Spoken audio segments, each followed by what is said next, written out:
The heat inside the stone chamber was a living thing. It pressed against Jessamine Vance like a gentle embrace, pushing back the absolute silence of the world beyond. Outside, the land was being fractured by a cold so profound it had its own sound. A high keening whistle that was the noise of the very air freezing solid. But in here, in the heart of the rock, she felt none of it.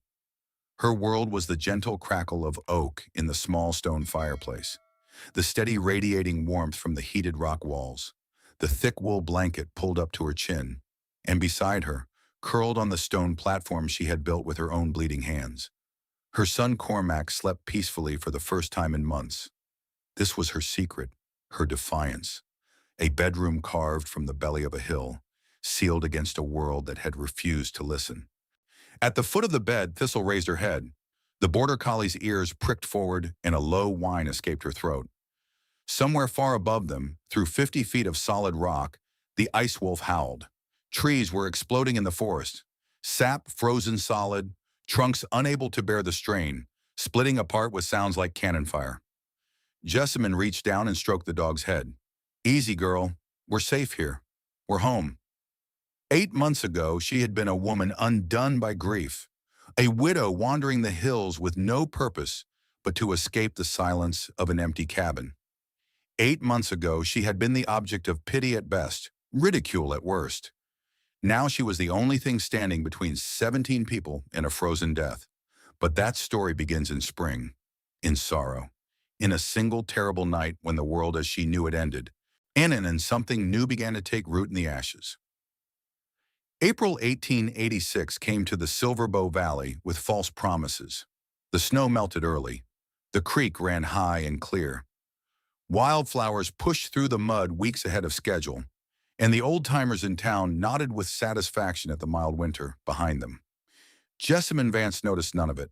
She sat beside her husband's bed, holding his hand as the fever consumed him.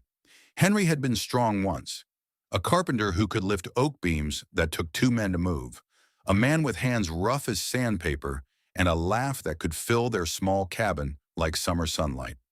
Now those hands were thin and pale. That laugh had been silent for 3 weeks.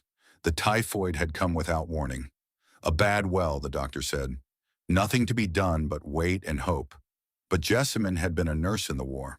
She had held boys younger than her son as they died screaming in field hospitals at Gettysburg and Antietam. She knew what hope looked like, and she knew what its absence looked like too. Henry's eyes fluttered open on the last night. The fever had broken his mind days ago, leaving him adrift in memories and fragments. But in that final hour, clarity returned. He looked at her, and he saw her, really saw her. "Jessa." His voice was barely a whisper. She leaned close, her tears falling on his hollow cheeks. "I'm here, love. I'm right here." "The boy." He struggled to focus. "Cormac, he's more like you than he knows. Strong, stubborn." A ghost of a smile. "Teach him to listen, the way your grandmother taught you." "Henry, please, save your strength." But he was already fading. His eyes moved to the window, to the mountains beyond, onto something she couldn't see. "Good land here," he murmured. "Good life. Sorry I can't—" The sentence never finished. Jessamine sat with him until dawn. She didn't cry. She had used up her tears in the war, holding strangers as they died. Now, holding the man she had loved for 23 years, she had nothing left but a hollow ache that would never quite heal. The silence that followed was the loudest thing she had ever heard. Cormac blamed her. He never said it directly. The boy had his father's build but his mother's restraint, holding his words close like cards he wasn't ready to play. But Jessamine saw it in his eyes every time he looked at her, in the way he flinched when she reached for him, in the distance that grew between them like a wound that refused to close. She understood. She even accepted it. When Henry first fell ill, she had insisted on treating him herself. Her poultices, her tinctures, her fever remedies passed down from her grandmother Morwenna in Cornwall. The old ways, she had called them, the ways that had saved soldiers in the war when the doctors had given up. But they hadn't saved Henry. Dr. Aldous Pemberton had come eventually, summoned when it was already too late. He had examined the dying man with pursed lips and disapproving eyes, then turned to Jessamine with barely concealed contempt. If you had called me sooner, Mrs. Vance, if you hadn't wasted precious time with folk remedies and superstition, he hadn't finished the sentence. He hadn't needed to. Cormac had been standing in the doorway, 16 years old, tall and broad like his father, with eyes that held storms. He had heard every word. 3 weeks after the funeral, he moved out of the cabin, found work as a ranch hand for Phineas Thornwood, the biggest landowner in the valley. He came back sometimes to collect clothes or tools, but he rarely spoke. When he did, his words were clipped and careful, like he was rationing them. "I'm fine, Ma. Don't need anything. I'll be back Sunday." But Sunday would come and go, and Cormac would find reasons to stay at the bunkhouse. Jessamine would set a place for him at dinner and watch the food grow cold. Thistle would wait by the door, tail wagging at every sound, then slink back to her bed when the footsteps passed. The cabin grew emptier. The silence grew louder, and Jessamine began to walk. At first, she walked to escape. The cabin held too many memories. Henry's chair by the fire, his tools hanging on the wall. The indent in the mattress where his body had lain for 23 years. Every corner held a ghost, and she couldn't bear their company. So she walked. Up into the hills above the valley, following deer trails and creek beds, moving without destination or purpose. Thistle came with her, the border collie ranging ahead and circling back, always keeping her human in sight. The walks lasted hours, then days. Jessamine would leave at dawn with nothing but a canteen and a piece of bread, returning at dusk with mud on her boots and scratches on her arms. The townspeople saw her sometimes, a solitary figure moving through the high meadows, and they shook their heads with pity. "Poor thing," Orly Crenshaw said to her customers at the general store. "Grief does strange things to a person, walking the hills like that, talking to herself. And it's not healthy." But Jessamine wasn't talking to herself. She was listening. Her grandmother Morwenna had been born in Cornwall, in a village where the tin mines ran deep into the earth and the sea crashed against cliffs that had stood for 1,000 years. She had learned to read the land the way other children learned to read books. The behavior of animals, the patterns of weather, the subtle signs that told stories invisible to untrained eyes. "The world is always talking, child," she used to say, her voice soft as moss, her hands rough from a lifetime of work. "The birds know things. The beasts know things. Even the stones have memories. You just have to learn to be quiet enough to hear."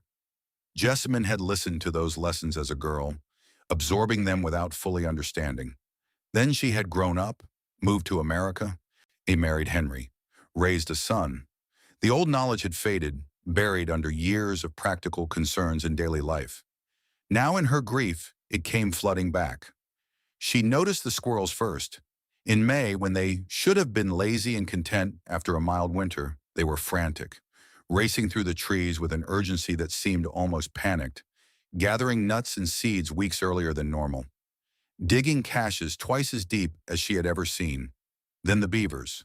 The dam on Silverbow Creek had always been a modest structure, 4 feet high at most, but this year the beavers worked like creatures possessed, reinforcing it with mud and stone, building it higher and higher until it reached nearly 7 feet. The pond behind it swelled to 3 times its normal size. The marmots disappeared underground in July, 2 months early. The fur on the rabbits grew thick and dense while the summer sun still blazed. And the geese. The geese flew south in August, 6 weeks ahead of schedule, not in their usual graceful V, but in tight, urgent clusters, flying lower and faster than she had ever seen. Jessamine watched it all. She knelt in meadows to examine yarrow roots, finding them burrowed impossibly deep into the earth. She studied the pine cones on the old-growth trees, their scales clamped shut and sealed with resin as if bracing for a siege. She noted the thickness of the bark on the cottonwoods, the height of the hornets' nests, the unusual density of the spiderwebs in the grass. Every sign pointed to the same conclusion. A winter was coming unlike any the valley had seen in living memory. She tried to warn them once. It was late June, when the summer heat had settled over the valley like a blanket. Jessamine walked into Crenshaw's general store to buy salt and found herself surrounded by the leading citizens of the town. Phineas Thornwood was there, his expensive boots propped on a barrel, holding court as usual. Dr. Pemberton stood nearby, examining a pocket watch. Reverend Ezekiel Whitmore browsed the dry goods with an air of patient virtue. Barnaby Holt, the town's self-appointed expert on all matters of construction, argued with Orally Crenshaw about the price of nails. They all turned to look at Jessamine when she entered. Their expressions ranged from pity to contempt to simple discomfort. The widow who walked the hills, the woman who had let her husband die with folk remedies. She should have stayed silent, should have bought her salt and left. But the signs had been building in her mind for weeks, and the words came out before she could stop them. There's a hard winter coming. Silence fell over the store. Phineas Thornwood's eyes narrowed.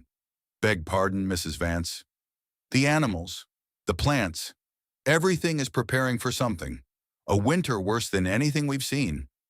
She heard herself speaking and knew how she sounded, but she couldn't stop. We should be preparing too, stockpiling food and fuel, reinforcing our homes. More silence. Then Barnaby Holt laughed. The widow's become a weather prophet now. What's next, reading tea leaves?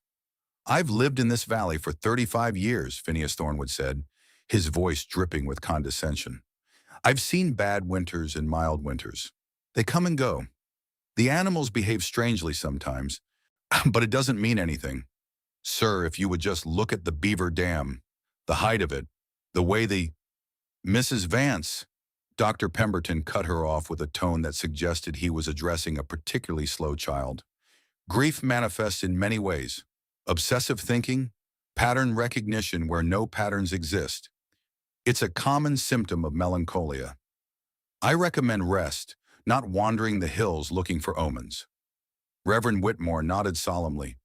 Perhaps sometime in prayer would settle your mind, Sister Vance. The Lord provides for his children. We need not fear his winters. Orally Crenshaw's smile was sympathetic in the worst possible way. Poor dear, it's so hard losing a husband.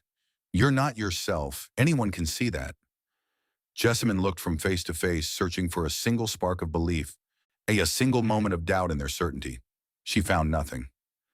I've said what I came to say, she managed, her voice steady despite the heat rising in her cheeks. Do with it what you will. She bought her salt and left. Behind her, she heard the laughter begin, heard Barnaby Holt's voice carrying through the open door. Beaver dams and squirrel behavior. Next she'll be telling us the moon spoke to her.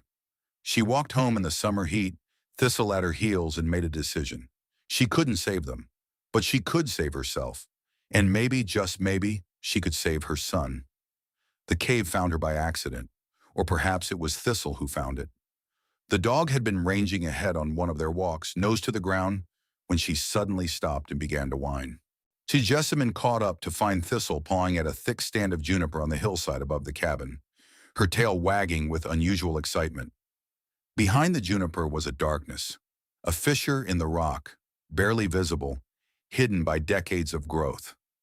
Jessamine pushed through the branches, ignoring the scratches on her arms. The opening was narrow, just wide enough for her to squeeze through sideways. She expected the close, damp air of a cave, the musty smell of animal den. Instead, she felt warmth. The air inside was still and calm, 54 degrees by her estimation, the temperature her grandmother had always spoken of, the temperature of the deep earth, constant regardless of the season above. She stood in the darkness, letting her eyes adjust, and slowly the space revealed itself. It was larger than she had expected. An ordinary natural chamber, perhaps 24 feet deep and 18 feet wide, with a ceiling high enough to stand beneath, rising to 8 feet at its peak. The walls were rough granite, stable and solid, showing no signs of weakness or decay. At the back of the chamber, a vertical fissure ran upward into darkness, a natural chimney carved by millennia of water and ice. She stood there for a long time, her heart beating fast. Her grandmother's voice echoed in her memory. Stories of the tin miners in Cornwall, men who survived impossible winters by sheltering in the earth. The ground kept its temperature, Morwenna had said. Deep enough, you were beyond the reach of any cold. Below the frost line, the earth maintained her warmth like a mother holding a child. Jessamine looked at the chamber walls, at the natural chimney, at the space that seemed to have been waiting for her, and the seed of an idea, planted by memory and watered by observation, finally broke ground.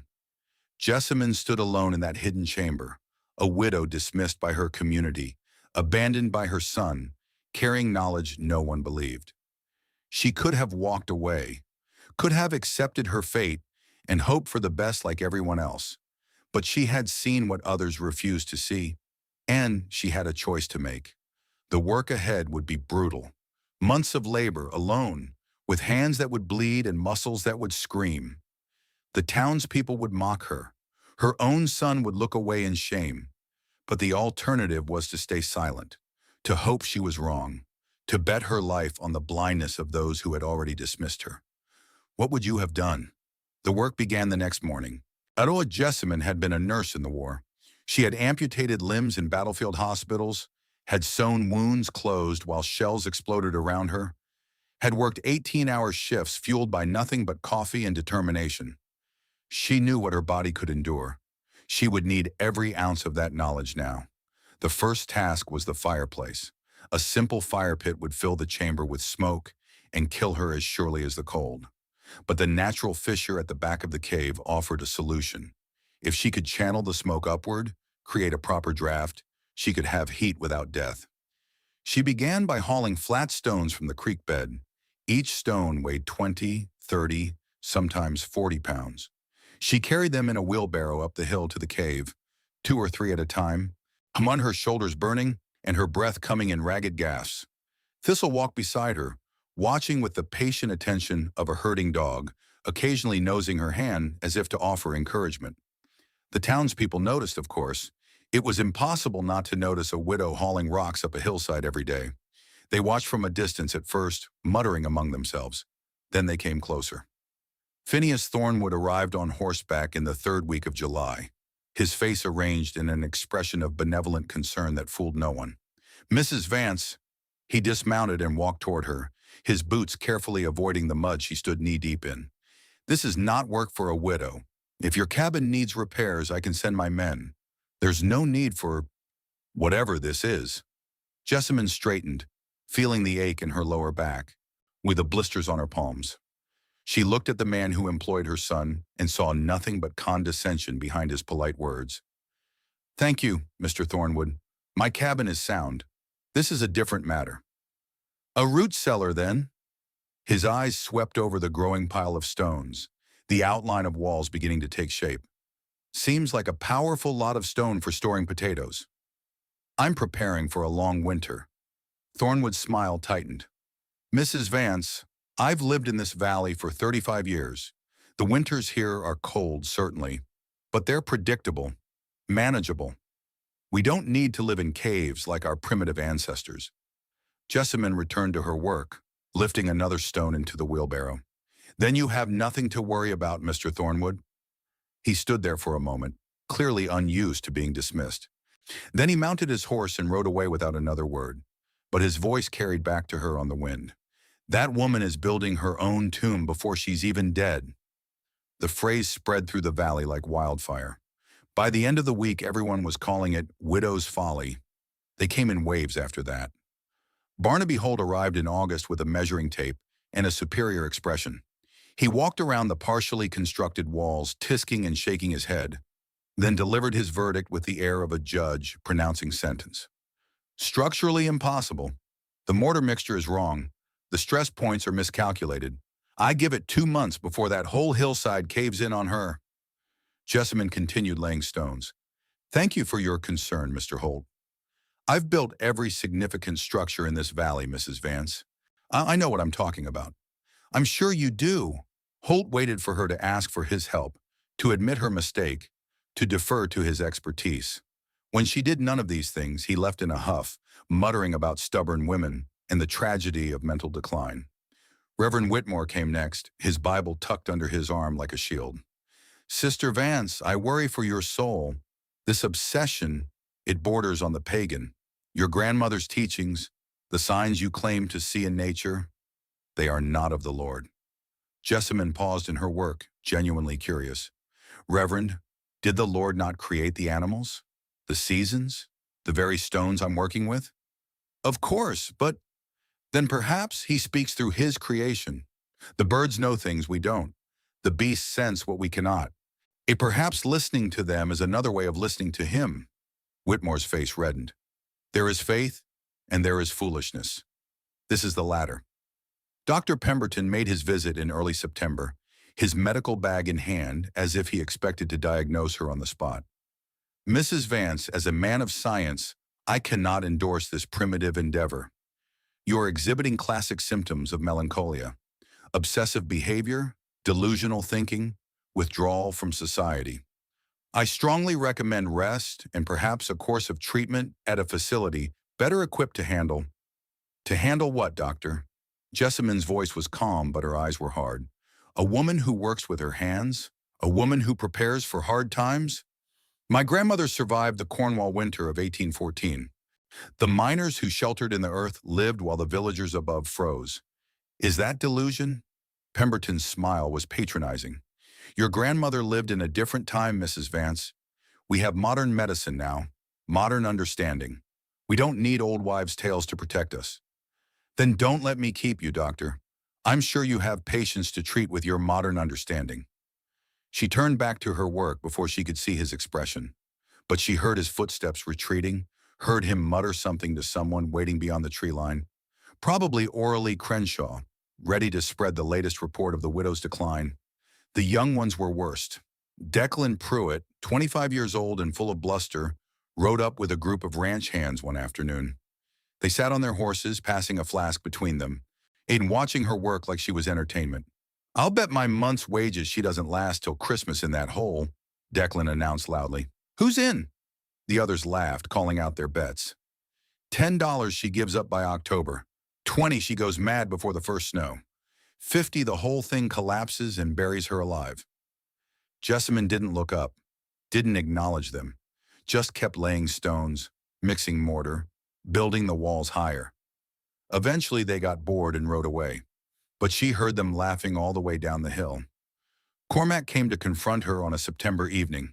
The sun was setting behind the mountains, painting the sky in shades of orange and red. Jessamyn was working by lantern light, fitting the keystone that would serve as the hidden door. Her hands were wrapped in bandages, minute blisters forming over old calluses. Her dress was stained with sweat and mud and mortar. She heard his footsteps and knew them immediately. A mother always knows her child's walk. Ma, she didn't stop working. Cormac, he stood at the edge of the construction site, his hands shoved deep in his pockets. At 16, he had his father's broad shoulders and strong jaw, but his eyes were pure Vance, brown and deep and full of storms. The whole town is laughing at us. At me, perhaps, not at you. At us, his voice cracked. There goes the crazy widow and her useless son. That's what they say, as if losing Pa wasn't shame enough. Jessamyn finally stopped, set down her trowel, turned to face her boy. Cormac? To what? He cut her off, his voice rising. Build a hole in the ground? A cave like some animal? Pa would be mortified. Yeah, he was a craftsman. He built things that made sense, things that mattered. This is crazy. The word hung in the air between them. Crazy. The same word they'd been whispering in town for months. Your father believed in me, Jessamyn said quietly. He trusted my judgment for 23 years. And look where that got him. The silence that followed was worse than any shouting could have been. Cormac's face went pale as he realized what he'd said, but he didn't take it back. Couldn't take it back. I'm going back to the bunkhouse, he muttered. Don't expect me Sunday. He walked away into the gathering dark. Jessamyn watched him go, her heart breaking for the second time that year. Thistle pressed against her leg, whining softly. I know, girl. She reached down to stroke the dog's head. Dory, I know. She stood there until the lantern burned low, until the first stars appeared above the mountains, until her tears had dried and her resolve had hardened into something unbreakable. Then she went back to work. One person understood. Sven Lindqvist was a tall, quiet Swede who had homesteaded a small claim on the north end of the valley. He kept to himself mostly, rarely coming to town, rarely speaking to anyone. The other settlers considered him odd but harmless, a foreigner who hadn't fully adapted to American ways. He appeared at the construction site in late September, watching silently as Jessamine fitted stones into the inner wall of the entrance. She was aware of his presence, but didn't acknowledge it. Too focused on her work, too accustomed to spectators who came only to mock. But Sven didn't mock. And he walked slowly around the structure, examining the walls, the fireplace, the natural chimney. He knelt to inspect the mortar, rubbed some between his fingers, nodded to himself. Finally, he spoke. Jord Kellera. The Swedish word was soft, almost reverent. Earth cellar. In Sweden, we build same. For the long winters. Jessamine looked up, startled. For the first time in months, someone was looking at her work, not with contempt, but with recognition. My grandmother, she said. Cornwall, the miners. Sven nodded slowly. Below the frost line, the earth maintains her warmth. Smart woman, your grandmother. She felt something loosen in her chest, something she hadn't realized she'd been holding tight. They don't believe me, she said. They think I've lost my mind. Yeah, Sven's face was impassive. They will not believe until they see. And by then, some will be too late. You've seen the signs too? The animals? He was quiet for a long moment, his eyes distant. In Sweden, I was boy when winter of 1867 came. The coldest in 100 years. Many died. But my grandfather, he knew. He watched the animals, same as you. He took us into the earth, into old root cellar he had built when everyone laughed. What happened? We lived. His voice was simple, matter of fact. Others did not. He stayed for an hour, helping her position a heavy lintel stone she had been struggling with for days. He didn't say much more, but his presence was a gift. When he left, he paused at the edge of the tree line. Build strong, Mrs. Vance. Build for worst you can imagine. Then build stronger. She never saw him again before the storm. Oh, but she thought of his words often in the weeks that followed. Build stronger. Build for the worst. She did. By October, the outer structure was nearly complete. Jessamine stood back and examined her work in the pale autumn light. The cave entrance was hidden behind a carefully constructed facade of rocks, dirt, and brush, blending seamlessly with the natural hillside. A stranger could walk within 5 feet and never know anything was there. The inner chamber had been transformed into something remarkable. 24 feet deep and 18 feet wide, with a ceiling that rose 8 feet at its highest point. The walls, once rough and jagged, were now smooth with 2 feet of mortar mixed from clay, sand, and ash that had dried as hard as the rock itself. She had calculated everything, a knowledge from her grandmother's stories combined with observations from the miners' techniques. The fireplace stones were fitted to within a 1/4 inch of tolerance. The natural chimney rose 50 feet through solid rock. Every measurement served a purpose. The entrance system was her proudest achievement. An outer facade that looked like a natural rock slide. An inner wall of permanent mortared stone with a low-arched doorway. Between them, an airlock, a buffer that would prevent cold air from rushing directly into the living space. And at the base of the outer wall, invisible from outside, a single wedge-shaped stone that could be pushed outward from within. The keystone, her escape route, her hidden door. The memory came to her unbidden on a cold October night. She was 15 again, sitting in her grandmother Morwenna's cottage in Cornwall. The fire crackled low. Rain lashed against the windows. And her grandmother was speaking of the old ways, the signs that the land gave to those who knew how to read them. The miners know, child. When the canaries grow restless, when the rats flee the lower tunnels, the earth speaks before she strikes. Her father had appeared in the doorway. Thomas Marin, American by birth, practical by nature, impatient with anything that smelled of superstition. Mother, please, stop filling her head with peasant nonsense. Morwenna's eyes had flashed. This nonsense, as you call it, kept my family alive through winters that killed entire villages. In 1814, when the cold came without warning, my grandmother took our family into the mine shafts. Emma, we stayed there for 11 days while the world above froze solid. We have science now, weather predictions, modern construction. We don't need old wives' tales. Jessamine had sat frozen between them. She could feel her grandmother's eyes on her, waiting for her to speak, waiting for her to defend the knowledge she had been learning, waiting for her to choose. She had said nothing. Her father had smiled, satisfied by her silence. Morwena's face had gone still and quiet, a door closing behind her eyes. She had continued the lesson, but something had changed. Some light had dimmed. That was the last winter they spent together. Morwena died the following March, alone in her cottage, speaking to no one about the old ways anymore. Jessamine had arrived too late for goodbye, too late to say she was sorry, too late to tell her grandmother that she had believed every word, had simply been too afraid to say so. For 32 years, that silence had haunted her. Now, kneeling in the dirt of a Montana hillside, with bleeding hands and a breaking heart, she understood what that silence had cost her. Not just her grandmother's final months of joy, not just the full weight of knowledge that might have been passed on, but her own voice, her own courage, her own willingness to speak truth when it was unpopular. "I stayed quiet once, grandmother," she whispered into the darkness. "I let them mock you, and I said nothing. I won't make that mistake again, even if no one listens, even if I build alone." Thistle pressed against her leg, whining softly. "I know, girl." Jessamine wiped her face with the back of a muddy hand. "I know." The next morning, she returned to work with a determination that went beyond survival. She was building for herself, yes, for Cormac.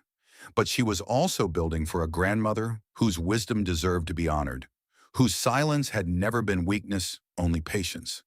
The patience of stone, the patience of earth, the patience of knowledge waiting to be remembered. Jessamine carried two griefs now, the fresh wound of her husband's death and the old scar of her grandmother's silent departure. Both had taught her the same lesson. Silence has consequences. Her father had silenced Morwena with mockery. The townspeople were trying to silence Jessamine with pity and contempt. Both times the message was the same. What you know doesn't matter. What you see isn't real. Trust us, not yourself. But Jessamine had made a different choice. Every stone she laid was an answer to that mockery. Every wall she built was a refusal to be silent again. How many of us carry old silences? Moments when we knew something was true but didn't speak? Times when we let others define our reality because speaking up was too hard? Jessamine was done with silence. "What about you?" She was moving a heavy slab of slate when it happened. The stone shifted unexpectedly, sliding out of her grip before she could react. Her right hand was trapped against the rock face. Two fingers crushed beneath 40 pounds of unforgiving weight. The pain was extraordinary. Jessamine didn't scream. She had seen men lose legs in the war without screaming, had learned that screaming used energy you couldn't afford to waste. Instead, she breathed. Deep, with shuddering breaths that came out as white clouds in the cooling air. Thistle was there immediately, whining, pawing at her sleeve. The dog's distress cut through the fog of pain, gave her something to focus on. "It's okay, girl. It's okay. I just need to." She braced her feet against the rock face and pushed. The slab shifted. Her hand came free. Two fingers were clearly broken. The middle and ring fingers of her right hand bent at angles God had never intended. Blood seeped from torn skin, mixing with the dirt and mortar already caked on her palm. She sat in the dirt for a long time, cradling her hand, waiting for the worst of the pain to subside. Thistle pressed against her side, offering what comfort a dog could give. "Going to have to set these myself," Jessamine murmured. "No one else to do it." She had set bones before. Many times in the war, with supplies running low and doctors overwhelmed. She knew how it was done, but knowing and doing were different things when the bones were your own. She made it back to her cabin as the sun was setting, found two straight sticks for splints, tore strips from an old petticoat for bandages. Then she sat at the kitchen table, poured herself a glass of Henry's whiskey, and did what needed to be done. The setting was the worst. The pain flared white hot, stealing her vision, leaving her gasping and trembling in the candlelight. But when it was over, when the fingers were straight and splinted and wrapped, she allowed herself to feel something like pride. She had survived. Again. That night she almost gave up. The cabin was cold despite the fire. Her hand throbbed with every heartbeat. The laudanum she'd taken for pain was wearing off, leaving her foggy and nauseated. And somewhere in the valley below, in the bunkhouse at Thornwood's ranch, Her son was sleeping among men who laughed at his mother. She sat by the window, looking out at the mountains she had come to love, the mountains that held the cave she was building, the cave that everyone said would be her tomb. What if they were right? What if she was wrong about the winter, wrong about the signs, wrong about everything? What if the grief had broken something in her mind, left her chasing shadows and building monuments to her own madness? The doubt crept in like the cold through the cabin walls, wrapped around her heart, whispered that she should stop, rest, accept her fate like a sensible person. Then she looked up. The moon hung full and bright above the mountains, and around it, like a crown of ice, two bright spots of light. Moondogs, atmospheric phenomena that appeared only when ice crystals formed in the upper atmosphere, harbingers of extreme cold. Jessamine stared at them for a long time. Her grandmother had shown her moondogs once, in Cornwall, when she was very young. The sky is warning us, child. When you see these lights, cold is coming, cold that kills. The doubt retreated. The resolve returned. She looked at her bandaged hand, at the splints holding her broken fingers straight, at the work she had left undone on the hillside. Tomorrow, she said aloud. I go back tomorrow. Thistle's tail thumped against the floor. The townspeople saw her return to work 3 days after the accident, saw the bandaged hand, ache the way she favored her right side, the pain that flashed across her face with every movement. Did you see her hand? Orly Crenshaw reported to everyone who entered her store. The poor thing has hurt herself badly, and still she keeps digging.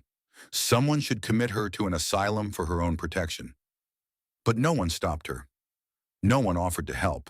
They simply watched and whispered and waited for the inevitable collapse they were all certain would come. Jessamine worked on. The stockpiling had begun in August. Dried meat from the deer she'd hunted in the high meadows, beans and flour purchased in town, carried up the hill in small quantities to avoid notice. Barrels of clean water hauled from the creek, bucket by bucket, and wood. Endless amounts of wood, sorted by type and size, was stacked with almost loving precision along the chamber walls. Pine for quick, hot fires to warm the chamber in the morning. Oak and hickory for the long nights, dense woods that would smolder for hours and keep the chill at bay. She calculated everything. 4 cords of wood, enough to last 3 months with careful rationing, 200 pounds of dried meat, 100 pounds of beans and flour, 50 gallons of water.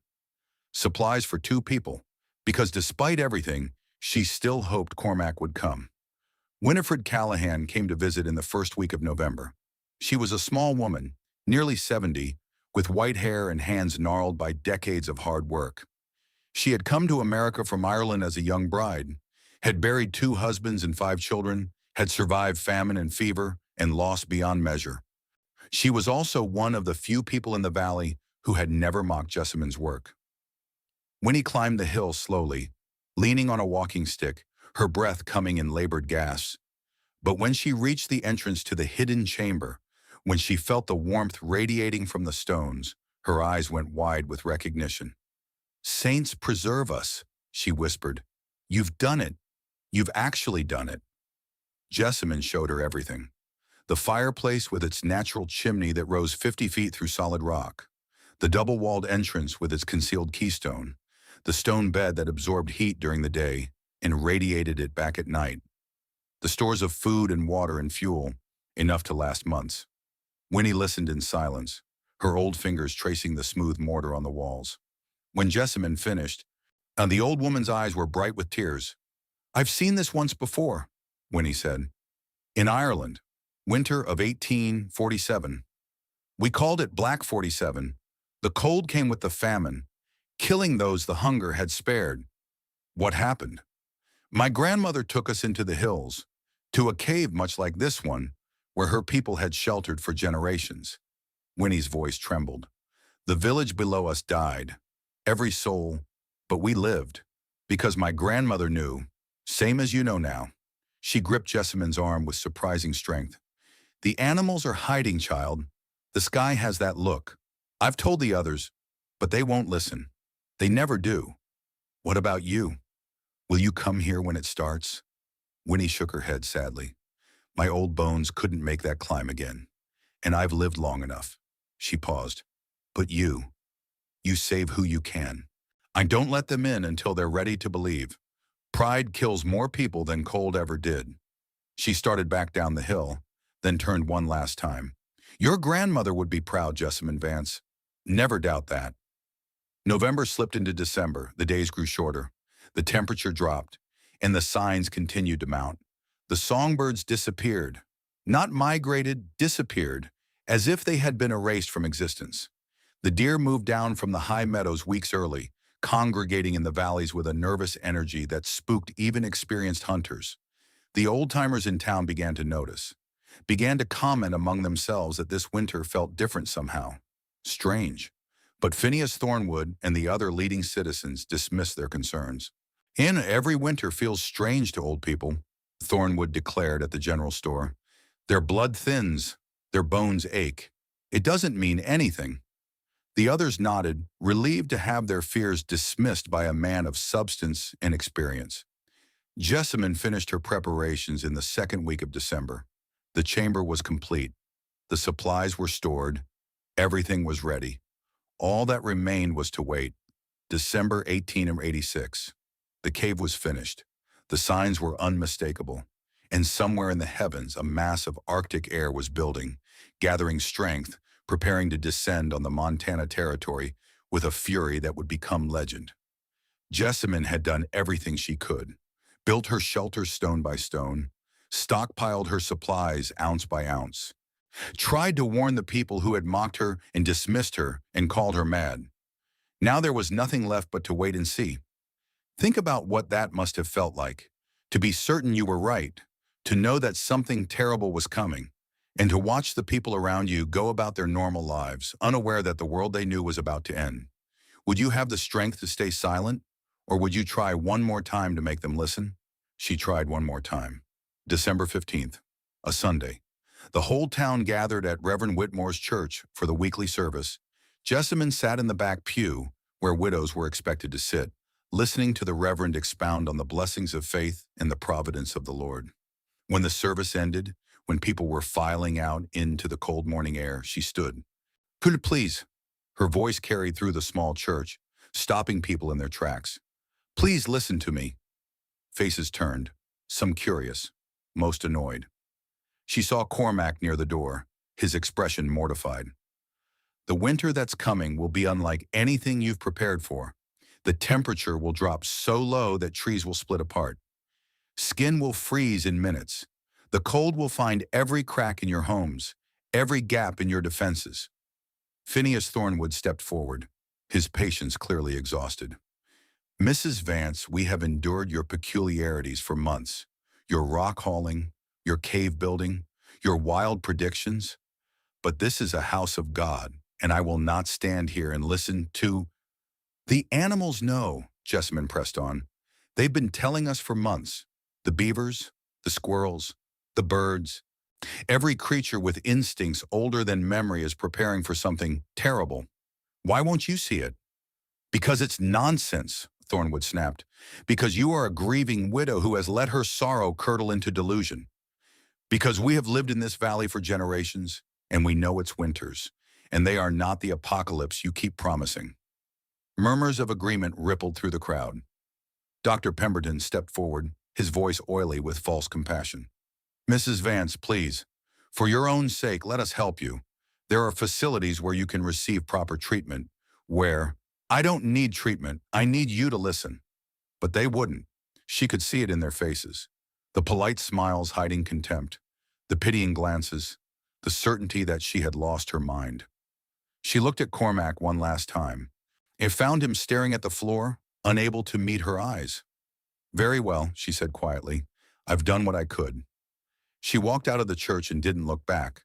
The reconciliation came when she least expected it. December 27th.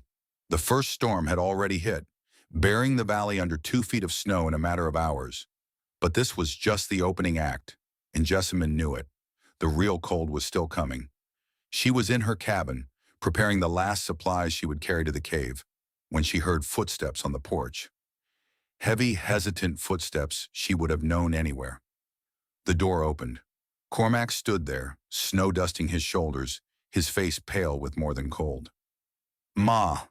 She didn't move, didn't speak, just waited. "I heard Mr. Thornwood talking tonight." His voice was rough. "About the barn. His barn.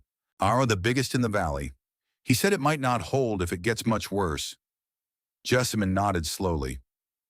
"If his barn can't hold," Cormac swallowed, "if even he's worried, then maybe the crazy widow wasn't so crazy after all." Her words hung in the air between them. Not accusation, just truth. Cormac's face crumpled. In that moment, he wasn't a ranch hand or a skeptic or a young man too proud to admit he was wrong. He was just a boy who had lost his father and blamed his mother and carried that guilt for months until it had grown too heavy to bear. "I've been watching you." The words came out broken, tumbling over each other. "Every day from the ridge. I told myself I was checking to make sure you were okay. But really I couldn't look away. Your hands were always bleeding. You never stopped, not even when you hurt yourself. And I just kept waiting for me to fail, kept hoping you knew something I didn't." He wiped his face with the back of his hand. "Pa used to say you were the strongest person he knew. Stubborn as a mountain, he'd say. I forgot that. After he died, I forgot everything but the anger." Jessamine crossed the room, took her son's face in her hands, her broken fingers still stiff and aching, and looked into his eyes. "I never blamed you, Cormac. Not for one moment. I blamed you. I said terrible things. You were grieving. We both were. Grief makes us strangers to ourselves sometimes. Can you forgive me?" "Already done." She pulled him into an embrace, felt his shoulders shake as he finally let go of the burden he'd been carrying. "Already done." They stood like that for a long time, mother and son reunited at last. Then Jessamine pulled back, her expression turning serious. "The storm is coming. Tonight, I think. The real one. Will you come with me?" Cormac nodded. "I'll come." "Good." She managed a smile. "We have work to do." They left the cabin at dusk. The wind was already picking up, sending fingers of cold through every gap in their clothing. Snow swirled horizontally, reducing visibility to a few dozen feet. Thistle ranged ahead, her black and white coat disappearing into the white, then reappearing as she circled back to check on her humans. They carried the last of the supplies between them. Blankets, a final bag of flour, the small wooden box that held Henry's watch and wedding ring. The only things Jessamine couldn't bear to leave behind. The climb to the cave seemed longer in the storm. Every step was a battle against the wind. In every breath a struggle against air that seemed to freeze in their lungs. But finally they reached the hidden entrance. The outer facade looked exactly like a natural rock slide, even up close. Jessamine showed Cormac how to move the stones, how to access the concealed doorway beyond. They crawled through into the airlock space, then through the inner arch into the chamber itself. The warmth hit them like an embrace. Even without a fire, even with nothing but the residual heat of the earth itself, the cave was comfortably warm. After the bitter cold outside, it felt like summer. Jessamine lit the waiting kindling. Flame caught, spreading to the larger pieces of wood she had arranged, and the chamber came alive with dancing light and growing warmth. Cormac looked around, his mouth open. He took in the smooth walls, and the neatly stacked supplies, the raised stone bed covered with dried grass and blankets. He walked to the fireplace and watched the smoke rise and disappear into the natural chimney above. "You built all of this," he said softly. "Yourself, with no help." "I had help." Jessamine scratched Thistle behind the ears. "She never left my side." Cormac shook his head slowly. "I should have been here. I should have. You're here now. That's what matters." They sealed the entrance together, pulling the outer stones into place one by one, fitting them precisely as Jessamine had practiced dozens of times. Finally, only the keystone remained. Cormac helped her drag it into position, and it slid into its groove with a soft grinding sound that seemed to echo in the sudden silence. The seal was complete. Outside, the wind had risen to a howl. They could hear it faintly, a distant keening that spoke of temperatures dropping, of air freezing solid, of death stalking the valley below. But inside the chamber, in the heart of the stone, Jessamine and her son sat by the fire, warm and safe, waiting for the world to remember that widows sometimes see truths that others miss. The storm arrived in full force on December 28th. It began like other storms, with heavy snowfall and gusting winds. But by noon, the temperature had dropped to 20 below zero. By nightfall, it had fallen to 30 below. And it kept falling. In the settlement below, people watched with growing unease as their thermometers recorded numbers they had never seen. Minus 35, minus 40, minus 47. At minus 47 degrees Fahrenheit, exposed skin freezes in under 3 minutes. Heat breath turns to ice crystals before it leaves the lungs. Metal becomes brittle enough to shatter. Trees, their sap frozen solid, begin to explode with sounds like rifle shots echoing across the frozen landscape. The people of Silverbow Valley were not prepared. Phineas Thornwood watched from his study window as his prize cattle dropped dead in the fields. One moment they were standing, breathing plumes of white vapor. The next they were ice sculptures, frozen solid where they stood. He sent his foreman out to drive the surviving animals to shelter. The man made it 50 feet from the house before the cold became too much. He stumbled back inside with frostbite on his face that would leave permanent scars. At the meeting hall, families began to gather. The building was the largest and most solid structure in town, and with a big cast iron stove that seemed like their best hope against the impossible cold. But even as they piled furniture into the fire, even as they huddled together under every blanket they owned, the temperature inside continued to drop. The cold found every crack, every gap, every tiny failure of construction. It seeped through walls and floors and ceilings, stealing heat faster than the roaring fire could replace it. Frost formed on the inside of the windows. Breath hung in the air like fog. By the second day, people were burning the pews. Inside the cave, Jessamine and Cormac existed in a different world. The temperature held steady in the mid-50s, rising when the fire was stoked, never dropping below comfort even when it died to embers. The thick stone walls absorbed sound as well as cold, leaving them in a cocoon of warmth and silence broken only by the crackle of flames and Thistle's occasional sighs. They talked more in those first days than they had in all the months since Henry's death. Cormac asked about his great-grandmother, the woman from Cornwall whose teachings had made all this possible. Jessamine told him stories she had never shared before, about the tin mines that ran deep into the earth, about the winter of 1814, when Morwenna was a young bride, and the cold came with such ferocity that entire villages perished. She watched it happen, Jessamine said, staring into the flames. Watched her neighbors die while her family survived in the caves the miners had carved. It changed her. Made her believe that the old knowledge was worth preserving, and even when everyone called it superstition. Did she ever try to warn them, the way you tried to warn the people here? Every time she saw the signs, and every time they laughed at her. Jessamine's voice grew quiet, until they stopped laughing and started dying. Then they remembered. Cormac was silent for a long moment. I'm sorry I didn't believe you, Ma. I'm sorry I made you do this alone. You're here now. She reached out and took his hand. That's all that matters. On the third day, the sounds from outside changed. The constant howling of the wind gave way to an eerie silence, broken only by the intermittent crack of trees exploding in the cold. Through 50 feet of rock, they could hear the ice wolf pacing, waiting, hungry. Jessamine checked their supplies. Plenty of wood, plenty of food, plenty of water. McCormack helped her tend the fire, learning the rhythms she had developed over months of preparation. Pine to get it started quickly, oak to build heat, hickory for the long nights, smoldering slow and steady.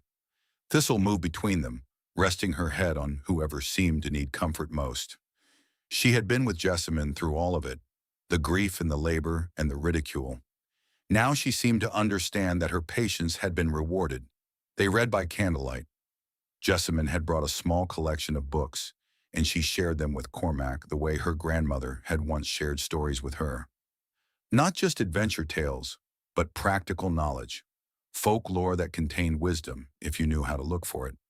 Grandmother Morwenna believed that stories were how people remembered important things, Jessamine explained. And if you told someone a fact, they might forget it, but if you wrapped it in a story, it stayed with them forever. Cormac thought about this. So your story about the widow who built a cave will be remembered long after the facts are forgotten. She smiled. If we survive to tell it. While Jessamine and Cormac sat in warmth and safety, the world outside was dying. The settlement had no frame of reference for what was happening. Their homes, built for normal winters, were failing against cold that defied belief. Their stores of firewood, adequate for typical seasons, were being consumed at triple the expected rate.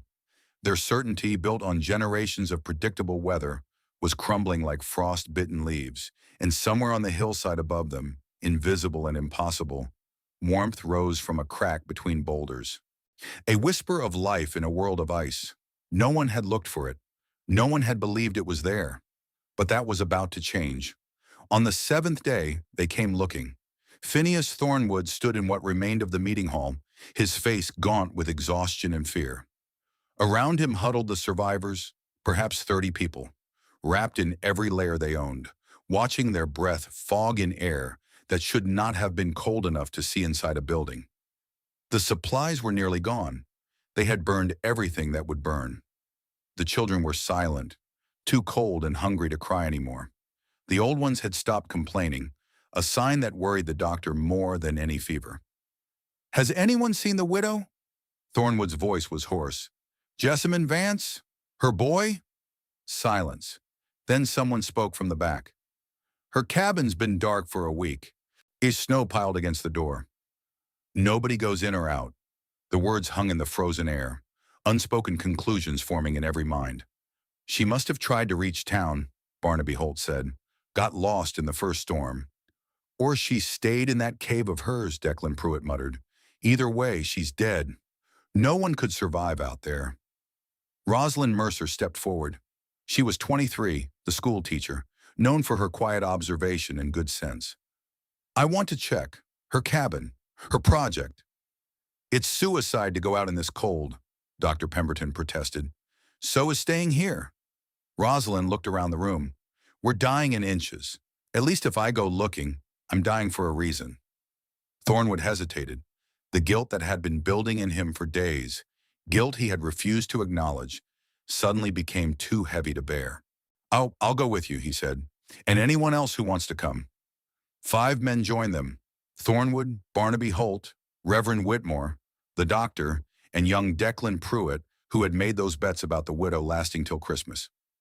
They bundled themselves in every layer available, wrapped cloth around their faces until only their eyes showed, and stepped out into the white hell that had swallowed their world.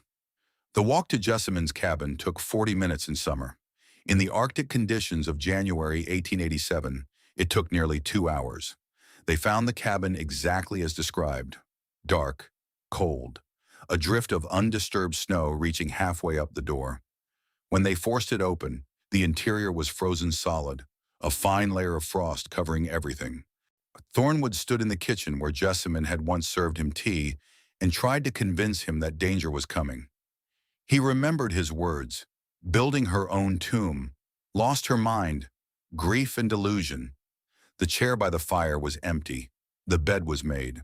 A single book lay open on the table, its pages stiff with frost.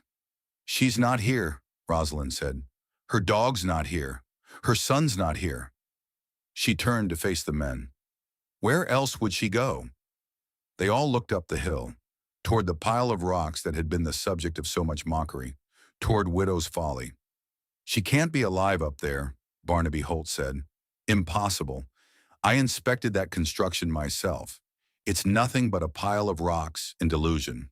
Rosalind was already moving toward the door. "Then there's no harm in checking, is there?" They climbed the hill, their legs burning with effort, their lungs screaming against the frozen air. Several times they had to stop, sheltering behind rocks while gusts of wind threatened to knock them flat. Then Rosalind stopped, pointed. "Look." At first no one saw it, just another pile of snow-covered rocks, indistinguishable from a dozen others on the hillside. But then, as they drew closer, they noticed something impossible: a shimmer in the air, faint, barely visible, but unmistakable once you knew to look for it. Heat, rising from the rocks like a ghost, dispersing into the frozen atmosphere. "That's impossible," Barnaby Holt whispered. "There's no way." Thornwood was already moving. He could feel it now, a subtle warmth radiating from the stone, a temperature difference that shouldn't have existed in air cold enough to freeze a man solid. "Yeah, she's in there," he breathed. "By God, she's alive in there." They began to dig. The outer facade came apart piece by piece, revealing the mortared wall beneath. Then the low arched doorway, just wide enough for a person to crawl through. Warm air rushed out to meet them, carrying the smell of wood smoke and bread and life. After a week of frozen death, it was the most beautiful thing any of them had ever experienced. Thornwood crawled through first. He emerged into a small chamber lit by firelight and candles. Stone walls smooth and dry, a fireplace crackling merrily, supplies stacked with precision along the walls, and there, sitting on a simple stool by the hearth, calmly mending a tear in a shirt, was Jessamine Vance. She looked up as they stumbled in, her expression not of surprise but of quiet expectation. "Mr. Thornwood." Her voice was calm and steady. "I had a feeling you might be stopping by. It's warm in here. Come in." Thornwood couldn't speak, couldn't move. His mind was struggling to reconcile the evidence of his eyes with everything he had believed for months. Behind him, the others crowded in. Barnaby Holt, who had declared the construction structurally impossible. Reverend Whitmore, who had called it pagan folly. Dr. Pemberton, who had diagnosed her with delusion and recommended asylum. And Cormac, rising from his seat by the fire, looking at them with his mother's calm certainty. "There's room for more," Jessamine said, "if you need it." Thornwood sank to his knees. Whether from exhaustion or something deeper, he couldn't have said. "How?" was all he managed. Jessamine set down her mending and rose. "Below the frost line, the earth maintains her warmth. My grandmother taught me that. The miners in Cornwall knew it. The Swedes know it. The old knowledge, the wisdom everyone called superstition." She walked to the fire and added a piece of oak to the flames. "The cold can't reach us down here. It never could." The word spread faster than wildfire through the frozen settlement. The widow was alive. Not just alive, but warm, comfortable, prepared. The cave they had mocked for months was not a tomb, but a sanctuary. And there was room for more. The exodus began within hours. The children came first, carried by fathers who had sworn they would never ask the crazy widow for anything. Then the mothers, the elderly, the sick. Then everyone else, shame temporarily set aside in the face of survival. Jessamine directed the flow with quiet authority that no one questioned. The cave could hold 20 people comfortably, more in an emergency. She established a rotation, some staying inside while others hauled firewood from her stockpile outside, keeping the fire burning constant. Dr. Pemberton found himself assisting with frostbite cases, applying treatments that Jessamine suggested based on her grandmother's teachings. Remedies he would have dismissed as folklore a week ago now seemed like wisdom beyond his training. Reverend Whitmore led prayers in a corner of the cave, his voice humble in a way it had never been from his pulpit. And Thornwood worked, hauling wood, following directions, doing whatever Jessamine asked without question or complaint. The man who had owned half the valley, who had never taken orders from anyone, one who had called her mad to her face, now deferred to her with something approaching reverence. On the 8th night, Helena Pruitt went into labor. She was Declan's mother, wife of Thornwood's foreman, a strong woman who had delivered 3 children already with minimal fuss. But this baby was early, brought on by the stress and cold and terror of the past week, and complications were setting in. Jessamine took charge immediately. She cleared a space near the fire, arranged blankets on the stone bed she had built for herself, and began issuing orders with the calm efficiency of the battlefield nurse she had once been. "Hot water, clean cloths. Doctor, I need your instruments." Pemberton hesitated. "Mrs. Vance, I'm not sure." "Now, doctor." He obeyed. The labor lasted 6 hours. It was difficult and dangerous, the baby positioned wrong, and Helena weakening as time passed. Jessamine worked through the night, her broken fingers aching, her body exhausted, her mind focused entirely on the 2 lives in her hands. When the baby's cry finally filled the cave, it was the most beautiful sound anyone there had ever heard. A girl, small but strong, with lungs that worked perfectly and fingers that grasped at the air as if reaching for the future. Helena wept with relief and exhaustion.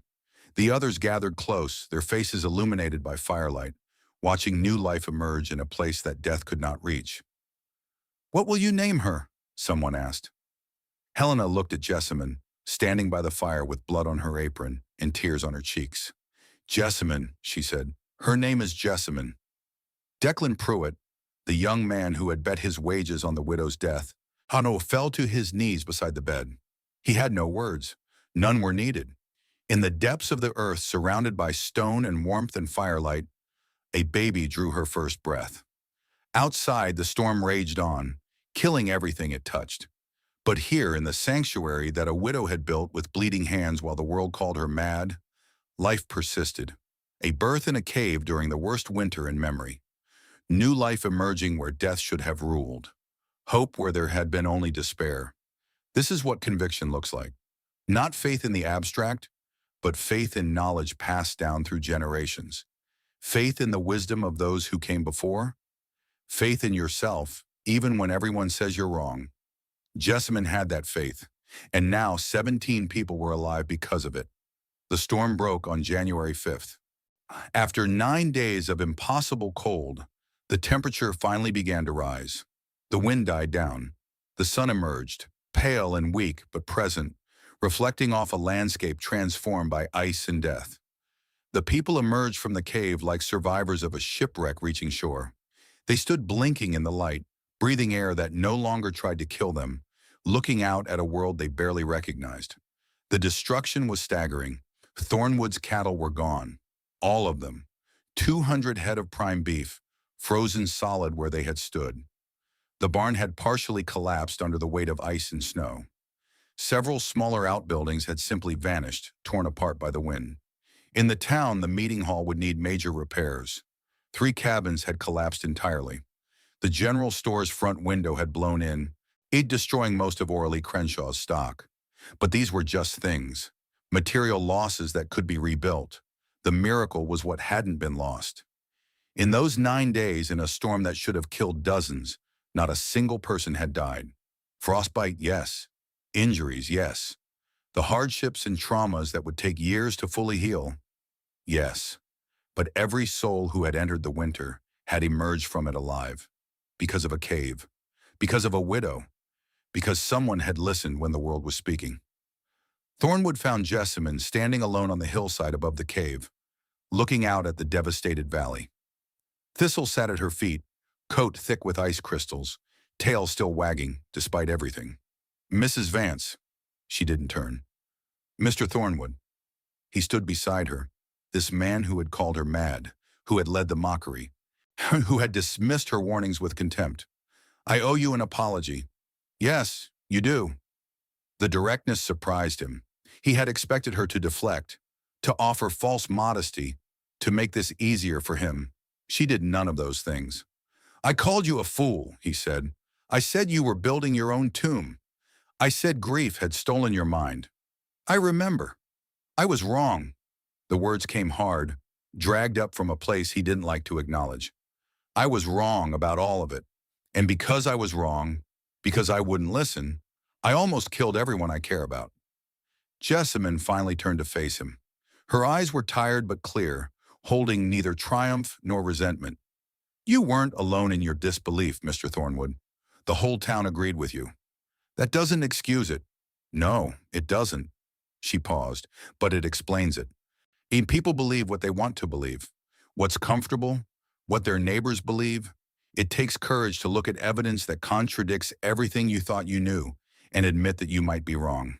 You had that courage. I had no choice. I saw what I saw.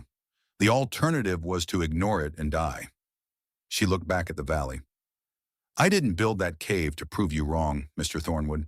I built it because I wanted to live. I built it because my grandmother's knowledge deserved to be honored.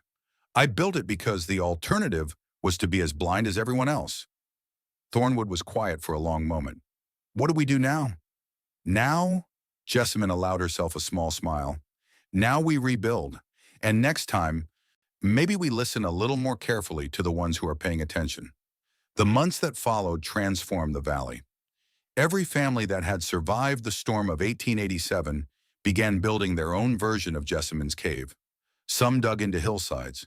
Others excavated root cellars deeper than any before, below the frost line, with ventilation systems modeled on her natural chimney. Still others reinforced existing structures with the insulation techniques she taught freely to anyone who asked. Barnaby Holt, the builder who had declared her construction impossible, became her most dedicated student. He filled notebooks with sketches and measurements, documenting every aspect of her design.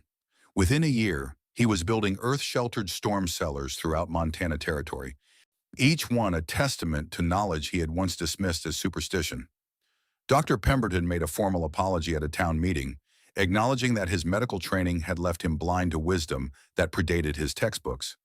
He began incorporating traditional remedies into his practice, learning from Jessamine and others who remembered the old ways. Reverend Whitmore preached a sermon on humility that became famous throughout the region. "We thought we knew better than the widow," he said, "better than the animals, better than the earth itself. Our pride nearly killed us. Let us never forget that lesson." Orly Crenshaw, the queen of gossip who had spread more rumors about the crazy widow than anyone, became Jessamine's most fervent defender. "I was a fool," she told her customers. "We were all fools. That woman saved our lives. And we repaid her with mockery. It's a shame I'll carry to my grave." Rosalind Mercer became something more than a convert. The young schoolteacher had been the first to believe, the first to look for Jessamine when everyone else had given up. Now she devoted herself to preserving the knowledge that had saved them all. She interviewed Jessamine for hours, writing down everything she could remember about her grandmother's teachings, the behavior of animals before storms, the signs in plants and seasons, the techniques for building shelters that worked with the earth instead of against it. She turned these interviews into a book, The Language of the Land, Traditional Wisdom for Survival. It was published in 1889, and within a decade it had spread throughout the American West. Farmers and ranchers who had never heard of Silverbow Valley learned to read the signs that their grandparents had known instinctively, wisdom that industrial progress had nearly erased. The book's dedication read simply, "For Jessamine Marin Vance, who listened when the world was speaking and built when everyone said she was building a tomb." Cormac found his calling in the aftermath. He had his father's skill with wood and his mother's stubborn determination. He apprenticed with Barnaby Holt, learning formal construction techniques, then combined them with everything his mother had taught him about working with the earth. By 1895, he was the most sought-after builder in Montana. His storm shelters, his earth-bermed homes, his innovative heating systems saved countless lives in the hard winters that followed. He traveled throughout the territory teaching others what he had learned, spreading knowledge that had once been dismissed as an old woman's madness. He married Rosalind Mercer in 1891. They had 3 children, each of whom learned to read the language of the land before they could read books. The family tradition that had nearly died with grandmother Morwenna was now flourishing in a new generation, on a new continent, in a community that had learned the hard way to respect what it once mocked. Thistle lived to be 14 years old. She died in her sleep on a warm spring night in 1896, curled at the foot of Jessamine's bed, exactly where she had slept for 12 years. Jessamine buried her on the hillside near the cave, marking the grave with a simple stone. Thistle, 1882 to 1896. The first believer, 20 years after the storm. Jessamine sat on the porch of her cabin, the same cabin she had shared with Henry, watching the sun set behind the mountains she had come to love. She was 67 now. Her hair was white as snow, her hands gnarled by decades of work. The fingers she had broken that October day still ached when the weather changed, a reminder of what she had endured and why. The valley below was barely recognizable from the settlement she had known in 1886. A proper town now, with a church and a school and streets that had names. The meeting hall had been rebuilt twice, each time stronger. Every home had a storm shelter, a root cellar, some version of the sanctuary she had carved from the hillside. Cormac's children played in the yard below. 3 grandchildren, each with their father's strong build and their grandmother's watchful eyes. And they were learning to read the signs already, watching the animals, noting the patterns in weather and season. The old knowledge preserved. Winifred Callahan had died the year after the storm, peaceful in her sleep at 70. But her predictions had proven true. Her memories of Ireland's deadly winters validated by the catastrophe that nearly claimed Silverbow Valley. Sven Lindqvist had returned to Sweden, carrying copies of Rosalind's book to share with his family there. The wisdom that had traveled from Cornwall to Montana had now circled back across the Atlantic, forming a chain of knowledge that spanned continents and centuries. The cave itself had become something like a shrine. Every autumn, a group of townspeople climbed the hill to check on it, to replenish its stores, to ensure it was ready for whatever winter might bring. They called it Widow's Hearth now, not Widow's Folly. The mockery had been replaced by reverence, the contempt by gratitude. Rosalind climbed the porch steps with a cup of tea, settling into the chair beside Jessamine. They sat together often these days, mother-in-law and daughter-in-law, bound by more than marriage. "The children want to hear the story again tonight," Rosalind said. "The storm, the cave, all of it." Jessamine smiled. "They've heard it 100 times. And they'll hear it 100 more. That's how stories survive." Rosalind paused. "Do you ever regret it? The loneliness? The mockery? Everything you went through?" Jessamine considered the question, as she had considered it many times over the years. "I was just building a safe place for my sorrow," she said finally. "After Henry died, I needed somewhere to put all that grief. Something to do with my hands while my heart was breaking. The cave gave me that. And it saved 17 lives. That part I didn't plan." She looked out at the mountains, at the hillside where her monument to grief still stood. "I was listening to the land because I couldn't bear to listen to the silence of an empty house. I was building because I couldn't bear to be still. The saving of lives, that was just what happened when the listening and building met the storm." Rosalind was quiet for a moment. "Your grandmother would be proud." "I know." Jessamine's voice was soft. "I think of her often these days. Of all the things she taught me that I didn't understand until it was almost too late.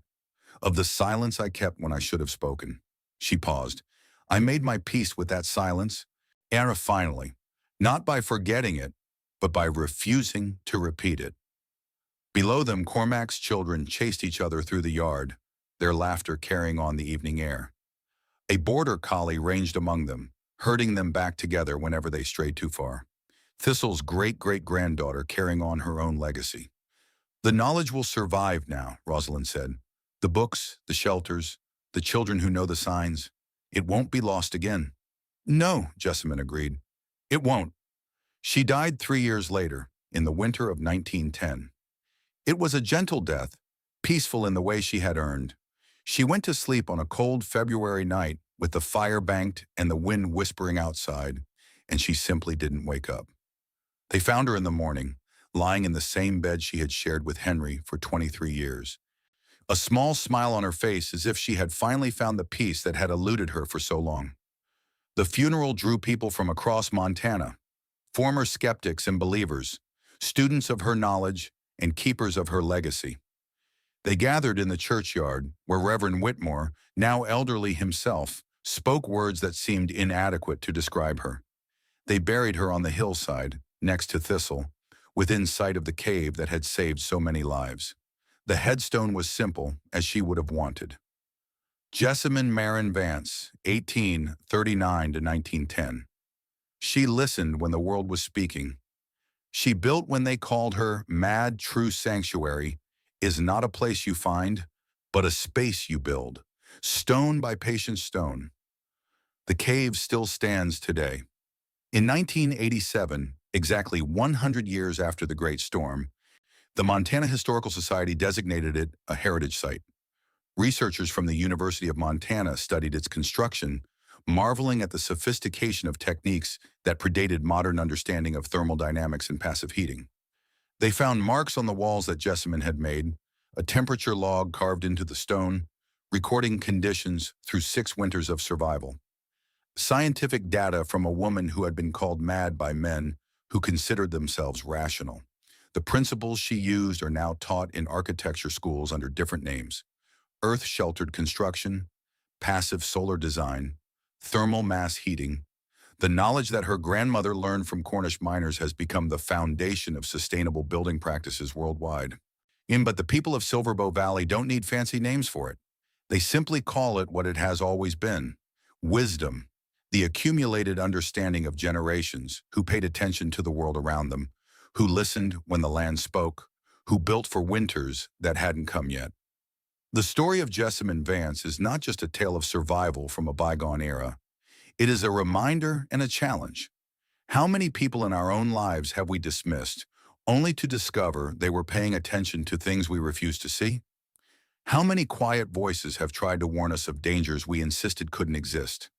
How many wise ones have we mocked while they built their own versions of what we called folly, preparing for storms we insisted would never come? The animals still know things we have forgotten. The earth still keeps her secrets for those quiet enough to listen. And somewhere, in every generation, in every community, there are people like Jessamine, people who see what others cannot, who build when others laugh, who trust the wisdom passed down from those who came before. They are not prophets or mystics. They are simply paying attention, watching the squirrels and the beavers and the birds, reading the signs that the world never stops broadcasting. And when the storm finally comes, when everything we thought we knew turns out to be insufficient, when the cold finds every crack in our certainties, they will be the ones who survive. Not because they were smarter or stronger or luckier, but because they listened, because they built, because they knew that true sanctuary is not a place you find. It is a space you create, stone by patient stone, within yourself. The end.